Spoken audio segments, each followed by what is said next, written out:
Sakto ngayong Women's Month, ang libreng pap smear, breast examination at lecture na handog ng GMA Kapuso Foundation para sa mga kababaihan sa San Miguel sa Catanduanes.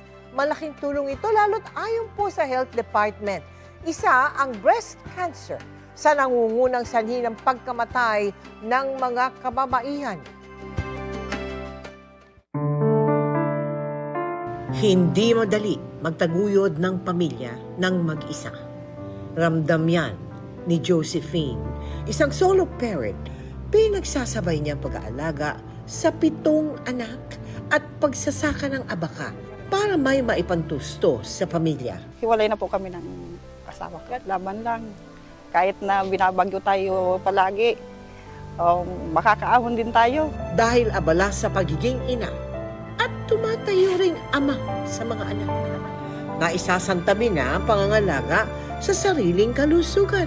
Nag-aalala siya ngayon, lalo't pumanaw sa breast cancer ang isa niyang kapatid.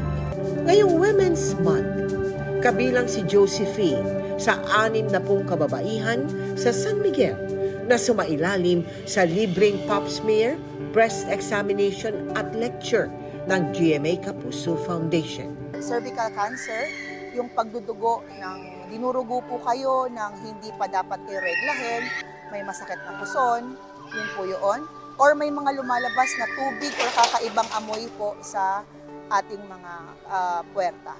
Sa breast naman po, kailangan natin i-monitor kung ang size ba niya ay usual. May mga regalo at pagkain din para sa ating mga beneficiaries. Pero pinakamagandang handog kay Josephine ang katiyakang walang cancer sa kanyang dibdib dahil sa libreng check-up. Pasalamat din po ako sa GMA Kapuso kasi nakapag-sponsor sila dito sa bayan namin. Sa mga nais makiisa sa aming mga project, maaari po kayong magdeposito sa aming mga bank account o magpadala sa Cebuana Logolier. Pwede rin online via GCash, Shopee, Lazada, Globe Rewards, Metrobank Credit Card at Palawan Pay.